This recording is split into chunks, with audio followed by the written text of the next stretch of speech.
The 2025 wedding of the year was meant to be a fortress of exclusivity, a merger of old money and new power sealed at the Lockwood family's sprawling main estate. Vogue had a team on standby, security was tighter than a state dinner, and every guest was a titan of industry or a society blue blood. But the carefully curated perfection shattered the moment a slate-gray Bentley purred up the gravel drive. When the chauffeur opened the door, it wasn't the guest that drew the first gasp, but the man who stepped out beside her, Cassian Rourke, the self-made tech billionaire, and Grayson Lockwood's most hated rival. And then she emerged. Rosenthal Porter, the ex-wife, the woman who had been erased from the Lockwood history books. She wasn't on the guest list, but in a liquid silver gown that clung to her like a second skin, she was about to become the only thing anyone remembered.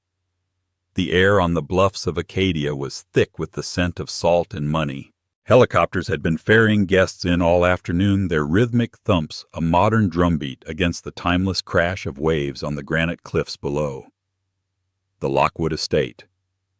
A century-old monolith of stone and glass named Greyhaven was the stage for the union of Grayson Lockwood, heir to a global logistics empire, and Beatrix Van der Meer, daughter of a Dutch banking dynasty. It was a merger designed to fortify fortunes and silence whispers about the Lockwood family's declining influence in a world rapidly being reshaped by men like Cassian Rourke. And there he was, an apex predator, in a world of pedigreed sheep, his hand resting lightly on the small of Rosenthal's back.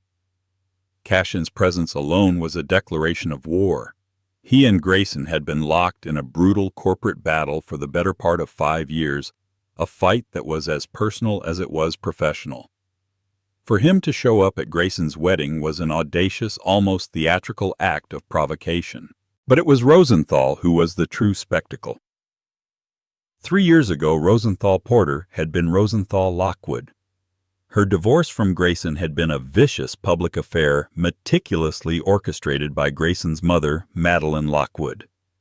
The tabloids had painted Rosenthal as a volatile, ambitious woman from a modest background who couldn't handle the pressures of the Lockwood dynasty. They whispered of screaming matches, broken heirlooms, and an instability that threatened the family's pristine image. She had been paid off, silenced by an ironclad NDA, and cast out. To the world she had simply vanished. Now she was back. She wasn't the broken woman they remembered. Her auburn hair was cut in a sharp modern bob that framed a face that had lost its youthful softness and gained a crystalline definition. Her eyes, once wide with love for Grayson, were now cool and appraising. The dress, a shimmering column by a designer so exclusive he didn't bother with Fashion Week, was a suit of armor. She looked less like a ghost from the past and more like a harbinger of the future. As they walked towards the sprawling marquee, where the cocktail reception was underway, a wave of silence rippled through the crowd. iPhones tucked away for social propriety were surreptitiously raised. Whispers followed them like the sea mist. "Is that Rosenthal? My God, what is she doing here?" And with Rourke, "This is a declaration of war." They passed a knot of guests, including Barnaby Kent, a junior partner at Grayson's firm. He paled, choking on his champagne, his eyes wide with a mixture of terror and awe. Rosenthal offered him a small, knowing smile that didn't reach her eyes. She felt the weight of hundreds of gazes, a physical pressure on her skin. Her heart was a frantic bird beating against the cage of her ribs, but her expression remained serene. This was the first test. Show no fear. Cassian leaned in, his voice a low murmur against her ear. "They look like they've seen a ghost." "Good," Rosenthal breathed back, her hand gripping her small clutch so tightly her knuckles were white. "They're about to find out I'm more alive than ever." Ahead of them, standing near a towering ice sculpture of 2 swans, was the wedding party. Grayson Lockwood stood tall and impossibly handsome in his custom Tom Ford tuxedo. His smile was practiced perfect for the cameras, but Rosenthal could see the tension in his jaw. She knew that jawline better than her own reflection. She knew it meant he was seconds from losing his temper. Beside him, his bride, Beatrix Van der Meer, was a vision in white. Her gown was an ethereal creation of lace and silk, rumored to be a one-of-a-kind Vera Wang. She was beautiful, poised, and exuded the effortless grace of someone who had never known a day of hardship. And just behind them, the true power of the family was Madeline Lockwood. Dressed in a severe steel blue gown that matched her eyes, she was the matriarch who had orchestrated Rosenthal's downfall. Her perfectly coiffed silver hair was a crown, her expression one of utter disbelief rapidly hardening into glacial fury. The moment Madeline's eyes locked with Rosenthal's, the polite chatter of the party seemed to die completely. The string quartet faltered, a violin screeching a single sour note. Grayson turned, following his mother's gaze, and his face went from strained happiness to a mask of pure, unadulterated shock. He saw Cassian first, and a dark flush crept up his neck. Then he saw Rosenthal. The glass of Dom Perignon in his hand trembled. For a fraction of a second the world seemed to shrink, containing only the three of them, a husband, his new bride, and the ex-wife he thought he'd never see again. The air crackled with unspoken history, with betrayal and pain so deep it felt like a physical wound. Rosenthal took a steadying breath. This was it. The first move had been made. She hadn't just crashed the party. She had detonated a bomb in the middle of it. And the fallout was just beginning.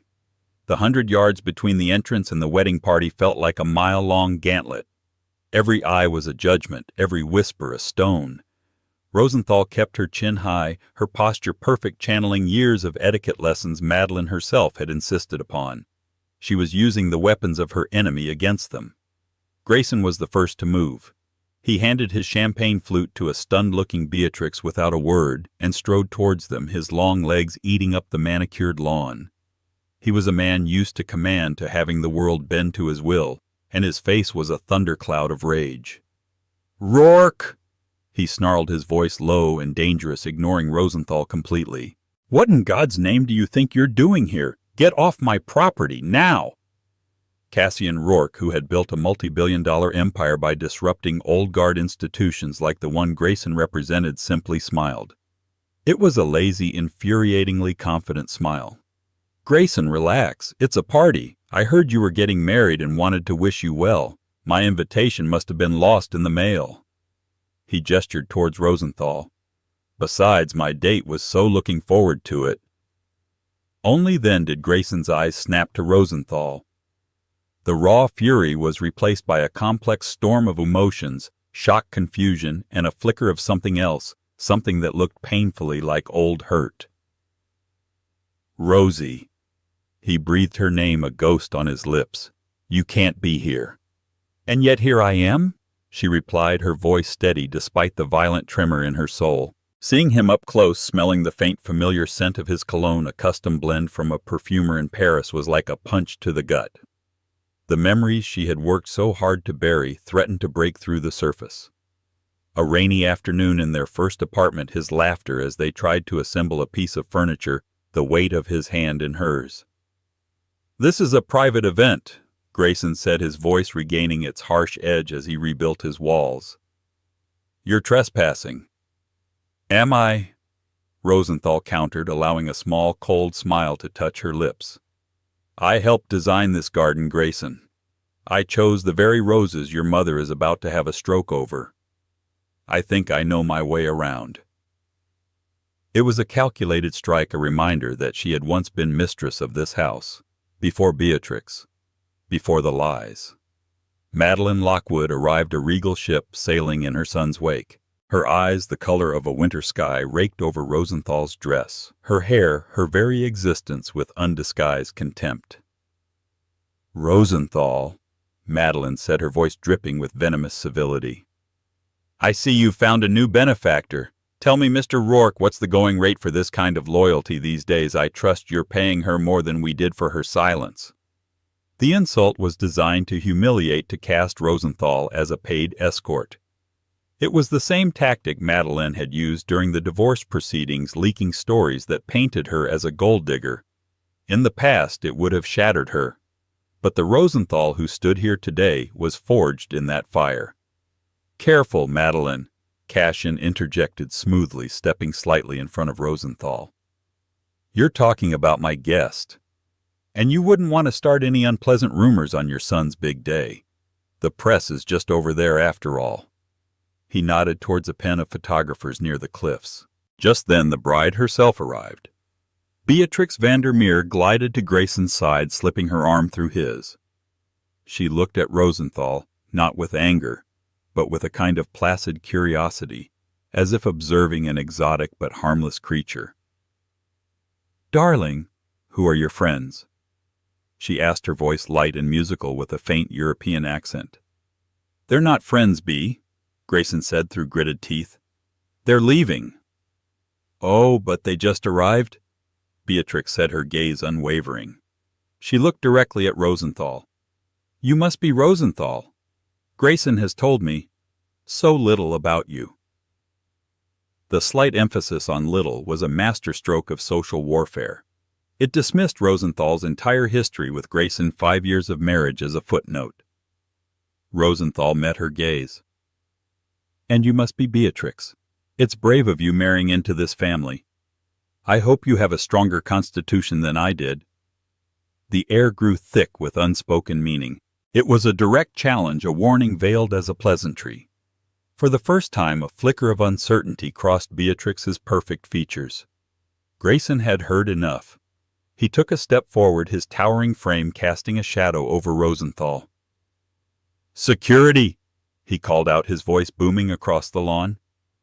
2 burly men in black suits immediately started moving towards them.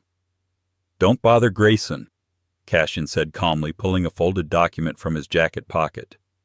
He handed it not to Grayson, but to the head of security who had just arrived. "We're official guests of a guest."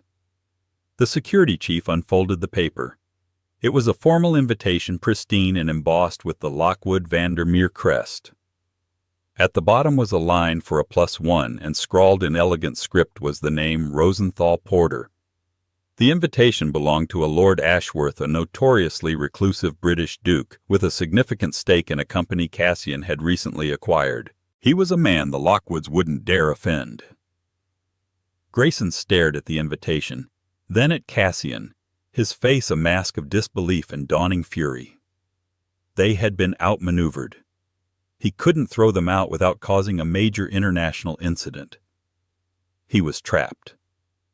And Rosenthal, the woman he had discarded, was standing on his lawn on his wedding day, beside his greatest enemy, and there wasn't a single thing he could do about it. "Enjoy the party," Cassian said with a wolfish grin.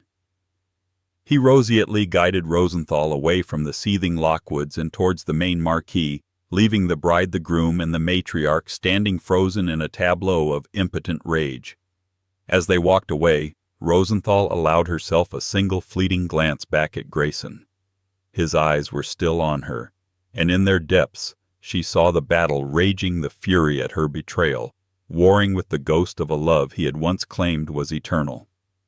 That look was the first crack in his armor, and it was exactly what she had come for. Inside the marquee, the atmosphere was electric with gossip. It was a cathedral of silk and florals, with chandeliers dripping crystals and tables groaning under the weight of floral arrangements flown in from Holland. The catering was by Wolfgang Puck, and a 10-piece orchestra was playing softly in the corner. It was a scene of obscene opulence, and Rosenthal felt a bitter taste in her mouth. She remembered sketching out plans for a much simpler, more intimate wedding with Grayson years ago, a plan that was quickly shredded by Madeline in favor of a socially appropriate spectacle. Cassian guided her to a secluded table near the back, partially hidden by a large potted fig tree. He signaled a waiter and procured 2 glasses of champagne. "To a successful entrance," he toasted, his dark eyes twinkling with amusement. Rosenthal took a sip, the bubbles doing little to calm her nerves. That was step 1, Cassian. The hardest part is yet to come. "You were magnificent," he said, his voice sincere. "You looked at Madeline Lockwood like she was something you'd scrape off your shoe. I don't think anyone has ever done that." "I've had 3 years to practice in my head," she admitted, staring into her glass. "Their alliance was a strange one, born of mutual desperation. 6 months ago, Cassian Rourke had sought her out. He hadn't found her through high-priced private investigators. The Lockwoods had made sure she was untraceable. He'd found her through a discreet inquiry in the world of rare books and antiquities, where Rosenthal had rebuilt her life under her maiden name, working as a consultant for private collectors, including a client of Sotheby's in London. He had laid his cards on the table during their first meeting in a quiet London pub. His father, a brilliant engineer named Beatrix Rourke, had been a partner with Grayson's father, Grayson Lockwood, decades ago. Together, they had developed a revolutionary logistics patent that became the foundation of the Lockwood empire. But Corbin, a ruthless and greedy man, had systematically pushed Beatrix out, stealing his patents, ruining his reputation, and driving him to bankruptcy and an early grave. Cassian had spent his entire life driven by a single purpose: to see the Lockwood family pay for what they did to his father. "My fight is with Corbin's legacy," Cassian had explained. "But Madeline is the gatekeeper of that legacy, and Grayson is its heir. To expose them, I need something that proves the initial fraud, something I believe is hidden inside that house." "What do you think is there?" Rosenthal had asked. "A ledger. My father used to talk about it." Corbin Lockwood was meticulous, almost pathologically so. He kept a private ledger, a shadow book, where he detailed everything: the real numbers, the patents he stole, the men he paid off. It's the original sin of their family fortune. If it still exists, it will be at Greyhaven. It's his monument to his own cleverness. And you're the only person who knows that house as well as the Lockwoods. Rosenthal had been hesitant. The thought of returning to that place, of facing Grayson again, was terrifying. But Cassian's story resonated with her own. She too had been chewed up and spit out by the Lockwood machine. Madeline had not only destroyed her marriage, but she had also threatened her family, ensuring her father's small construction business would lose every contract it had if Rosenthal ever broke her NDA. She had been left with nothing but a check that felt like blood money and a shattered sense of self. "Why should I help you?" she had asked, her voice trembling. "This is your revenge, not mine." "Isn't it?" Cassian had countered roseately. "They took your life, Rosenthal. They slandered your name. They made you a prisoner of your own past. That ledger won't just give me justice for my father. It will give you leverage. It will give you freedom. Help me, and I will personally see to it that you get back everything they took from you and more." And so a pact was made. Cassian would provide the access, the resources, the unshakable confidence. Rosenthal would provide the key, her intimate, painful knowledge of Greyhaven and the family that inhabited it. Back in the Marquis, the weight of their mission pressed down on her. "Madeline won't let us out of her sight," Rosenthal murmured, scanning the crowd. "And Grayson looks like he wants to personally throw me off the cliffs. Let them watch." Cassian said, his gaze fixed on the head table where the Lockwoods were now seated. "The dinner is scheduled to start in 20 minutes. After the main course, there will be speeches. That's our window. Madeline will be distracted playing the proud mother. Grayson will be trapped at the head table. The staff will be busy with service." "The library," Rosenthal said, her mind already mapping out the estate. "Corbin's private library. It's on the second floor of the West Wing. It's the only room Grayson never changed after his father passed. He called it a mausoleum." "Is that where you think it is?" "I know it is," she said with certainty. Corbin had a hidden safe built behind a 17th century painting of a naval battle. He showed it to me once after too much brandy. He was proud of it. He said it was where he kept his true legacy. She shuddered at the memory of the old man's cruel smirk. "Then that's where you'll go," Cassian stated. "I'll create a diversion if you need one. Something they can't ignore." Rosenthal looked at him, at the intensity in his eyes. This was more than business for him. It was a crusade. And she was his most valuable soldier. "And what if I get caught?" Cassian's expression softened. He reached across the table and briefly covered her hand with his. His touch was warm and steady. "You won't. But if you do, I'll burn this place to the ground to get you out." It was a reckless, extravagant promise. But looking into his determined face, Rosenthal believed him. For the first time in 3 years, she wasn't alone in her fight. She had an ally, and together they were going to reclaim their past from the family that had stolen them. The dinner was an excruciating affair. Rosenthal and Cassian were seated at a table with distant cousins and business associates who pointedly ignored them, directing all their conversation to a bewildered-looking Belgian count and his wife. Rosenthal merely picked at her plate of poached lobster and caviar, the exquisite food turning to ash in her mouth. Every time she looked up, she could feel Madeline's gaze on her, a laser beam of pure hatred from across the room. Finally, the plates were cleared, and the clinking of a knife against a crystal glass signaled the beginning of the speeches. The best man, a vacuous friend of Grayson's named Piers, stood up to deliver a series of tired anecdotes. This was their moment. "I'm going to get some air," Rosenthal said quietly to Cassian, placing her napkin on the table. "I'll need about 15 minutes, he murmured back, not looking at her. "Try not to get caught in the first 5. She stood up and moved gracefully towards the French doors that led out onto the stone terrace. A few guests were smoking outside, their laughter brittle in the cool night air. Instead of joining them, she turned left, hugging the shadows of the great stone house, her silver dress melting into the moonlight. She knew this path by heart. It led to a small private entrance used by the family, one that opened into a quiet hallway just off the main foyer. Her heels clicked softly on the flagstones, the sound unnervingly loud in the stillness. Inside, the house was hushed. The faint sound of the speeches and the distant clatter of the kitchens were the only signs of life. The air smelled of beeswax and roses, a scent so familiar it made her ache. Every portrait on the wall, every antique table was a ghost. This house had been her home and her prison. She slipped up the grand curving staircase, her hand trailing along the polished mahogany banister. At the top of the landing she paused, listening. Nothing. The west wing was silent. Corbin Lockwood's library was at the very end of the hall. The door was a heavy dark oak, and as she reached for the cold brass handle she hesitated. Taking a deep breath, she pushed it open and stepped inside. The room was exactly as she remembered it, a shrine to a dead tyrant. Floor-to-ceiling bookshelves filled with leather-bound volumes, a massive fireplace with the Lockwood crest carved into the mantel, and a scent of old paper and brandy. A portrait of Corbin himself, stern and imposing, hung over the fireplace, his painted eyes seeming to follow her. The painting she was looking for was on the far wall. The Battle of the Texel, a dramatic Dutch masterwork of ships and smoke. She remembered Corbin boasting that he'd outbid a museum for it. He loved the symbolism, chaos, and destruction leading to ultimate victory. She ran her fingers along the ornate gilded frame, searching for the concealed catch. Her heart hammered against her ribs. This was insane. She was a thief in a house that was once her own, surrounded by enemies. A floorboard creaked in the hallway.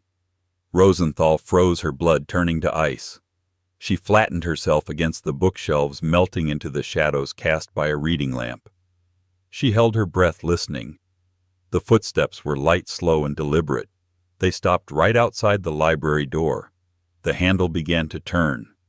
Rosenthal's mind raced. There was nowhere to hide. The room was open, the furniture sparse. This was it. She was caught. The door swung open, and framed in the doorway was not a security guard, not Grayson, but his mother. Madeline Lockwood stood there, her face a mask of cold triumph. "Looking for something dear?" she asked, her voice soft and deadly. "Perhaps a souvenir from your old life." Madeline stepped into the room, closing the door softly behind her. The click of the latch echoed like a gunshot. "Did you really think you could just walk in here into my home, and I wouldn't notice I have eyes everywhere, Rosenthal? I always have." Rosenthal straightened up, refusing to show her fear. "Your home, I seem to recall my name being on the deed once too." "A temporary arrangement," Madeline sneered. "One of my son's few and most regrettable mistakes, a mistake I corrected." She took another step closer, her eyes scanning the room, then landing on the naval painting. A flicker of understanding and then rage crossed her face. "Corbin," she breathed. "Of course, that sentimental old fool and his secrets. You're after the ledger, aren't you? Rourke put you up to this. He wants to ruin us." Before Rosenthal could respond, Madeline moved with surprising speed. She walked to the large mahogany desk and pressed a concealed button on its underside. A discreet panel slid open on the wall, revealing a security keypad. "My husband was a man of many secrets," Madeline said, her fingers hovering over the keypad. "But I was his greatest confidant. I know them all, and I am a much better guardian of them than he ever was." Suddenly a commotion erupted from downstairs. A man's voice, amplified and furious, boomed through the house. It was Cassian. He was on stage, a microphone in his hand, having apparently interrupted the best man. "And I'd just like to propose a toast." Cassian's voice echoed up the stairwell, "to the memory of my father, Beatrix Rourke, a man whose Roseaeus built the Lockwood Empire and whose reward was to be erased from its history by Corbin Lockwood. To forgotten partners." A wave of shocked gasps and murmurs followed. The diversion. It was bigger and more public than Rosenthal could have ever imagined. Madeline's head snapped towards the door, her face contorted with fury at this public desecration of her family's name. It was the split-second distraction Rosenthal needed. While Madeline was looking away, Rosenthal lunged for the desk, not for the security panel, but for a heavy bronze letter opener lying on the leather blotter. "Get away from that desk!" Madeline shrieked, turning back. But Rosenthal wasn't going for the desk. In one fluid motion, she ran to the fireplace, jammed the tip of the letter opener into a tiny, almost invisible crack in the stone crest, and twisted it. With a low groan, a section of the stone mantelpiece swung inwards, revealing a small dark cavity. Madeline stared dumbfounded. "What? How?" "Corbin had more than one hiding place," Rosenthal said, her voice shaking with adrenaline. "He told me he never put all his secrets in one basket, especially not one his wife knew about." She reached inside, and her fingers closed around the cool, worn leather of a thick, heavy book. She had it, the shadow ledger, but she wasn't alone, and the library door was still closed. Madeline Lockwood stared at the ledger in Rosenthal's hands as if it were a venomous snake. Her carefully constructed composure finally cracked, revealing the raw, desperate panic beneath. "You will not leave this room with that book," she hissed, her voice dropping to a terrifying whisper. "I will tell them you attacked me. I will scream and security will be here in seconds. They will believe me. They always believe me." Rosenthal's heart hammered. She clutched the ledger to her chest. Madeline was right. It was Rosenthal's word against the powerful Lockwood matriarchs. It was a battle she had already lost once before. She backed away slowly towards the door, her mind racing, searching for an escape route, a way out of the checkmate. And then the door opened again. Both women flinched, turning to see who had come to investigate the commotion. It wasn't security. It wasn't Grayson. It was Beatrix, the bride. She stood in the doorway, her white dress looking almost luminous in the dim light of the library. Her face was pale, her expression unreadable. She took in the scene, Madeline incandescent with rage, Rosenthal clutching a dusty old book looking like a cornered animal. "What is going on?" Beatrix asked, her voice quiet but firm. "Cassian Rourke is making a scene and you're both up here, in the dark." "Beatrix, darling, go back to the party," Madeline commanded, resuming her matriarchal tone. "This is a private family matter. This woman is unwell. She's delusional." Beatrix's eyes moved from Madeline to Rosenthal, and then to the ledger. A strange look of dawning comprehension crossed her face. She took a step into the room and closed the door behind her, shutting the three of them inside. The silence was absolute. "Is that it?" Beatrix asked, her voice barely a whisper, her gaze fixed on the book. "Is that the leverage?" Rosenthal and Madeline both stared at her, stunned into silence. Beatrix let out a short, bitter laugh that was utterly at odds with her angelic appearance. "Oh, don't look so surprised, both of you. Did you really think I was that naive, that I didn't do my own research before agreeing to chain myself to this family?" She walked further into the room, her silk gown rustling softly. She looked directly at Madeline. "Your son is a decent man, Madeline.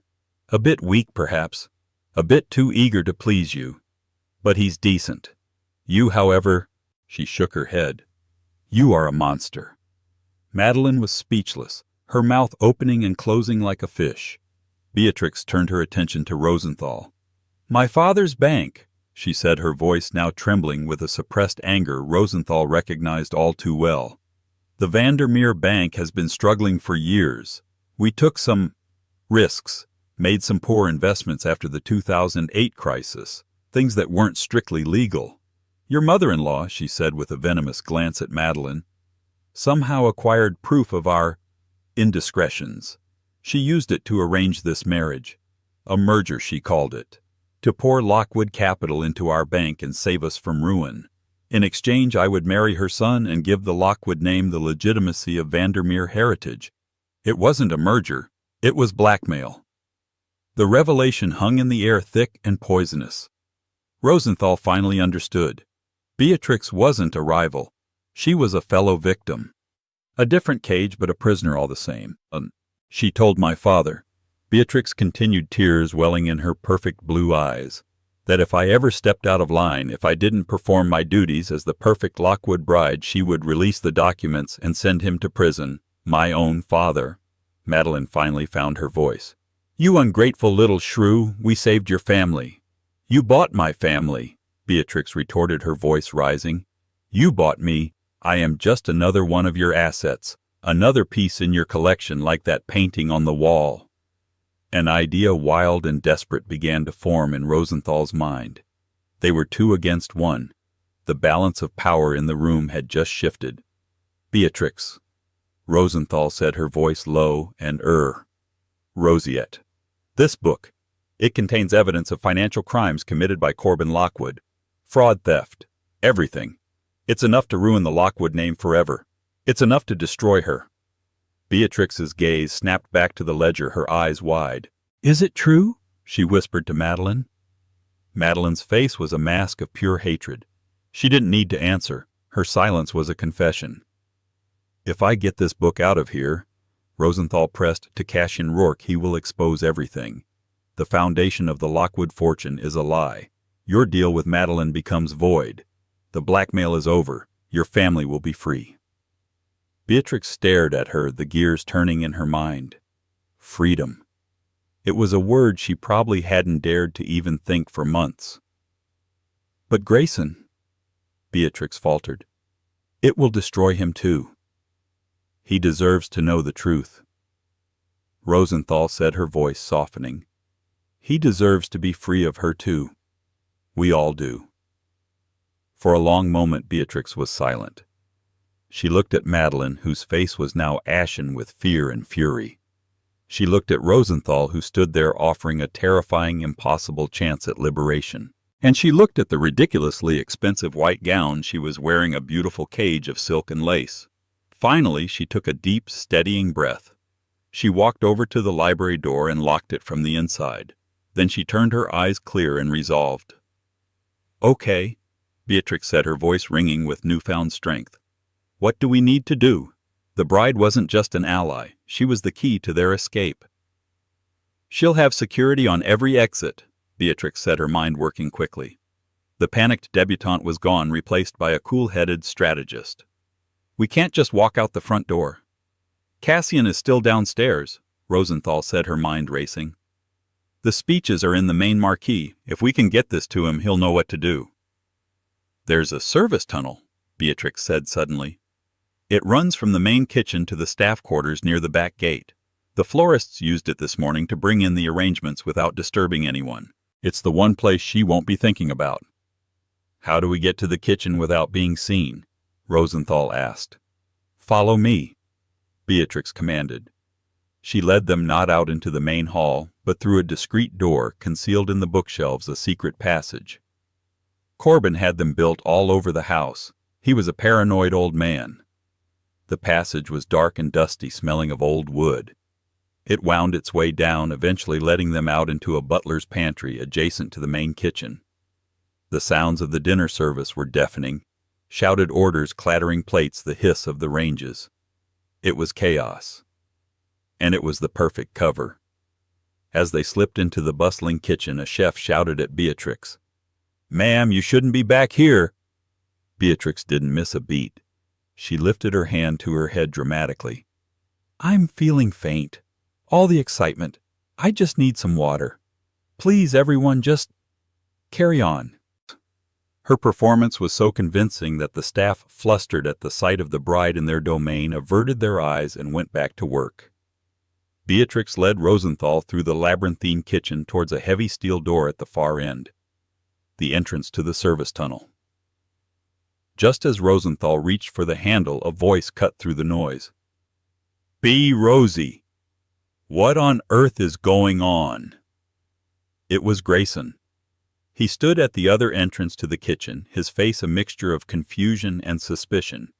He had clearly come looking for his mother and his missing bride. His eyes darted between the two women, then landed on the ledger clutched in Rosenthal's hand. "What is that?" he demanded, taking a step towards them. "Grayson, don't," Beatrix pleaded, moving to stand between him and Rosenthal. "You don't understand. I understand that my ex-wife and my fiancé are sneaking around my house with some old book during my wedding reception." He shot back, his voice rising in anger and hurt. "What did he promise you, Rosie? How much is Rourke paying you to ruin this day for me?"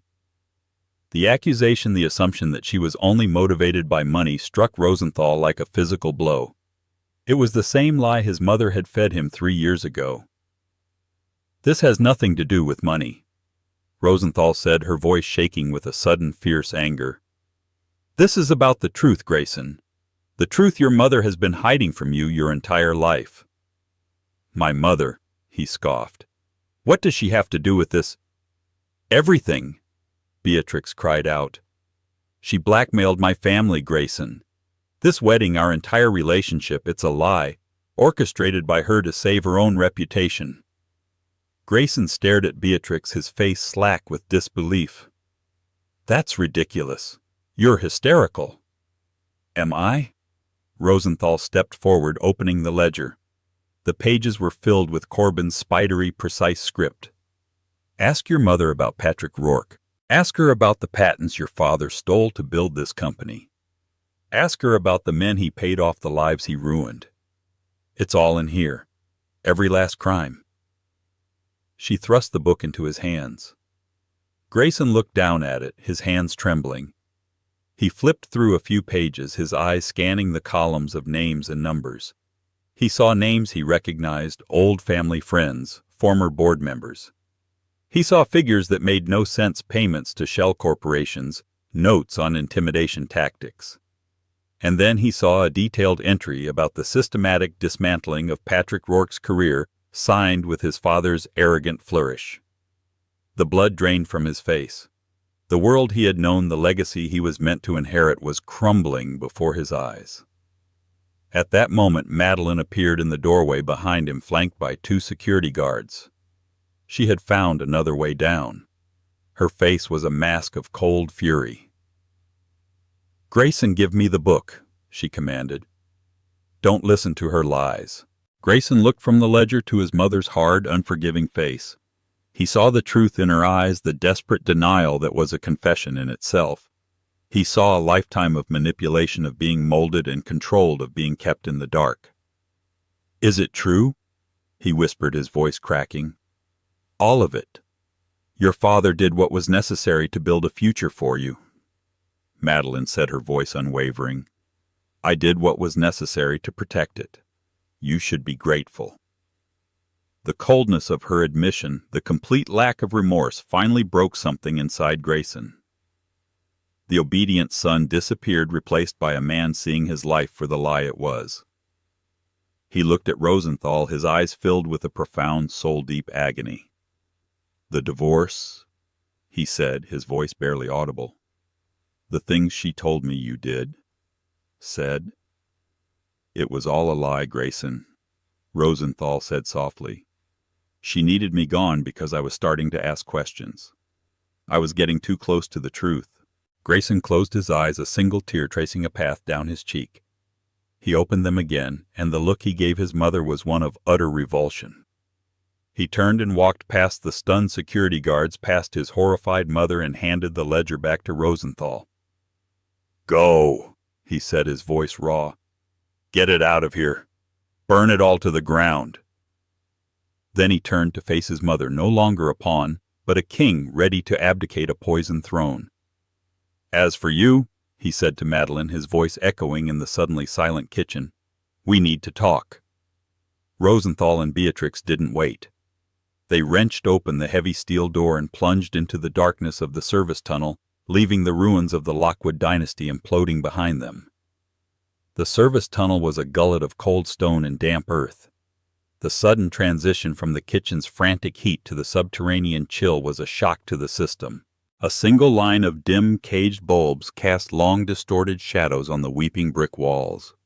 The only sounds were their ragged breaths, the frantic scuff of Rosenthal's heels, and the tragic whisper of thousands of dollars of couture silk snagging on the rough walls as Beatrix gathered the skirts of her ruined wedding dress. It was a ludicrously expensive shroud for a marriage that was dead on arrival. They didn't speak. There were no words for the cataclysm they had just unleashed. It was a shared state of shock, a silent pact forged in the heart of their enemy's fortress. Rosenthal could feel the solid, heavy weight of the ledger pressed against her side, a historical artifact and a modern-day weapon all at once. It felt like it was humming with the energy of the secrets it had held for decades. Beside her, Beatrix moved with a grim determination, the tear-streaked remnants of her bridal makeup making her look like a fallen angel from a Renaissance painting.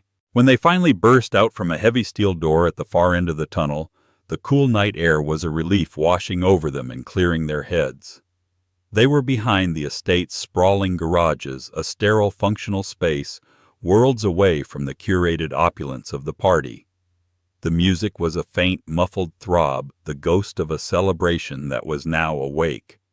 Leaning against the slate-gray door of his Bentley, illuminated by a single security light, was Cassian Rourke. His tie was loosened, his posture coiled with tense energy. He was on the phone, his voice clipped and authoritative, but he snapped it shut the second he saw them emerge from the shadows. The relief that washed over his face was profound, erasing the years of calculating ambition and leaving behind something raw and human. "I was about to send in a rescue party," he said, his voice a low rumble as he strode towards them. His eyes found Rosenthal's, a silent, intense question passing between them. In response, Rosenthal held up the ledger. The simple gesture felt momentous, a flag of victory planted after a long and brutal war. "It's done," she said, her voice hoarse. "It's all in there." Beatrix added, her voice trembling but steady. "Everything. More than you could have imagined." Cassian's gaze fell upon the book in Rosenthal's hands, and for a moment he simply stared. This was it, the culmination of his life's work, the ghost that had haunted his family for 2 rosurations, made tangible in worn leather and faded ink. When he finally reached out to take it, his movements were slow, almost reverent. As his fingers brushed Rosenthal's, a spark of shared adrenaline passed between them. He clutched the book to his chest, closing his eyes for a fraction of a second. It was the only crack in his armor of control she had ever seen. He opened his eyes and looked at Beatrix, his expression softening with a surprising roseatelness. "You were incredibly brave." At the unexpected kindness, Beatrix's composure finally broke. A shuddering sob escaped her, a sound of profound relief, grief, and the terrifying vertigo of sudden freedom. Cassian placed a steadying hand on her shoulder. "My driver is waiting just down the lane," he said calmly. "He'll take you wherever you need to go. A hotel, the airport, a friend's house. My lead counsel's name is on a card in the back seat. Call her. She's been briefed. Your family is protected, Beatrix. I give you my word. The blackmail ends tonight." Beatrix wiped at her tears with the back of her hand, smearing her makeup but looking more herself than she had all night. She looked from Cassian to Rosenthal, her eyes filled with a gratitude so deep it needed no words. "He was right, you know," she whispered to Rosenthal. "Grayson. He said you were the strongest person he ever knew. His mother convinced him that your strength was a threat." She managed a small, watery smile. She was right about that, at least. With a final, meaningful look of solidarity, she turned. Another car, a discreet black sedan, pulled out of the shadows. Beatrix got in without looking back at the house of lies she had almost married into, and was driven away into a future that was suddenly terrifyingly her own. Rosenthal and Cassian stood in the silence, the distant, chaotic sounds from the party serving as the funeral pyre for the Lockwood dynasty. "So that's it," she said quietly, feeling an exhaustion so profound it was bone deep. "The original sin. Justice for my father." Cassian said, his voice thick with an emotion he didn't try to hide. He looked at her, his usual confident demeanor replaced by a raw vulnerability. "You risked everything, Rosenthal. I saw Grayson's face. I heard his mother. It could have gone the other way so easily." "So did you," she replied, meeting his gaze. "Walking in there making that speech. You put a target on your own back." She hugged her arms around herself, a sudden shiver running through her. "We both had ghosts to put to rest." The next morning Rosenthal awoke to the unfamiliar silence of a suite at the Carlyle. Sunlight streamed through the vast windows, illuminating dust motes dancing in the air. For a moment she was disoriented, the plush linens and gilded furniture feeling like a dream. Then the memories of the night before came rushing back, not as a nightmare, but as a series of sharp, vivid tableaus. She swung her legs out of bed and saw her phone on the nightstand buzzing incessantly. The screen was a wall of notifications. She ignored them and turned on the large television. It was on every channel. Not as a society gossip item, but as the lead story on Bloomberg, CNBC, and the BBC. The collapse was swift and total. The story hadn't been leaked, it had been executed. Cassian's legal team had delivered a perfectly assembled package of evidence to the Securities and Exchange Commission and the Department of Justice an hour before releasing a damning, meticulous summary to the world's most reputable financial news outlets. There were no salacious rumors, only cold, hard facts pulled directly from Corbin Lockwood's own ledger. The Lockwood Global Logistics stock had been suspended from trading pending investigation. Federal roseates were already at the company's headquarters. Madeline Lockwood's assets had been frozen. The fall of the House of Lockwood wasn't a slow decay, it was a demolition. Rosenthal watched numb as a respected financial analyst explained how the company's very foundation was built on stolen intellectual property. She felt a strange detachment. This global financial earthquake felt less real than the cold dread she'd felt standing in that library. A soft knock came at the door to her suite. She knew who it would be. Cassian stood there not in a power suit, but in dark jeans and a simple gray cashmere sweater. He looked tired but calm, the obsessive fire in his eyes banked to a steady, quiet glow. He held a bottle of vintage champagne and 2 crystal flutes. "I thought a different kind of toast was in order," he said with a small, weary smile.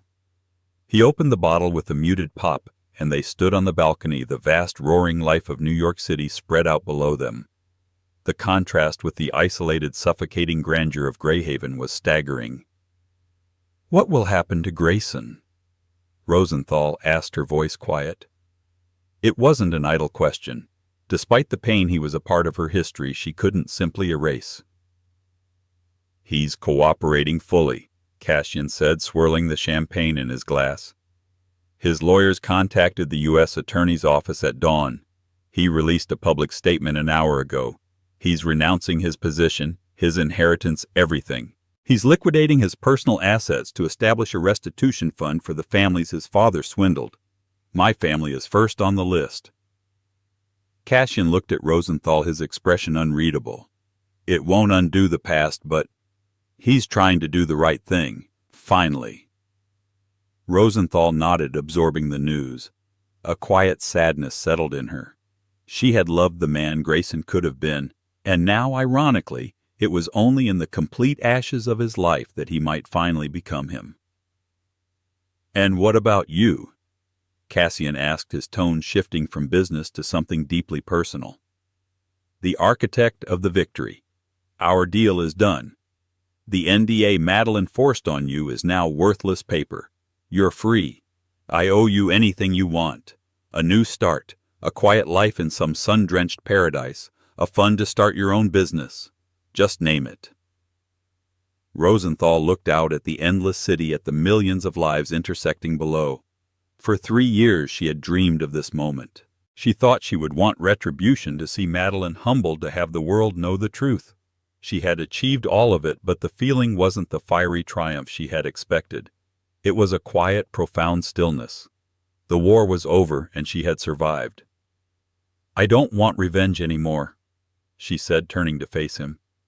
"I think somewhere along the way last night I let that go." She looked at her hands, no longer clenching a clutch purse in fear. "And I don't need a new start. That's what you do when you're running from something. For the first time in years, I don't feel like running. I feel like I can just continue." A rose-yuan smile, the first she had felt in years, touched her lips. It reached her eyes, which were no longer haunted. "But," she added, her voice gaining a lighter, teasing note, "I wouldn't say no to dinner." Cassian's answering smile was like the sun breaking through clouds. It was bright and full of a future that hadn't existed 24 hours ago. "I know a place," he said. As he refilled their glasses, the afternoon sun glinting off the crystal, Rosenthal knew this wasn't an ending. It was a beginning, earned through fire and forged in truth. She hadn't been on the guest list for the wedding of the year, but she had ended up dictating the terms of the rest of her life. And this time, she would be the only one holding the pen. In the end, it wasn't about the dress, the billionaire, or the shock on their faces. It was about one woman's refusal to remain a ghost in her own life story. Rosenthal Porter walked into the heart of the dynasty that broke her, not just to reclaim her past, but to liberate her future. She proved that the most powerful weapon isn't wealth or status, it's the truth. And sometimes the person who wasn't invited is the only one who can burn the whole corrupt house down. The story of the Lockwood wedding serves as a chilling reminder that secrets like bodies can't stay buried forever, and the people you underestimate are always the ones who hold the most power. What do you think? Was Rosenthal right to seek such public revenge? Or should she have just walked away? Let me know your thoughts in the comments below. And if you enjoyed this story of drama, betrayal, and ultimate vindication, please don't forget to hit that like button, share it with a friend who loves a good story, and subscribe to the channel for more true life dramas. Your support means the world. Thank you for listening.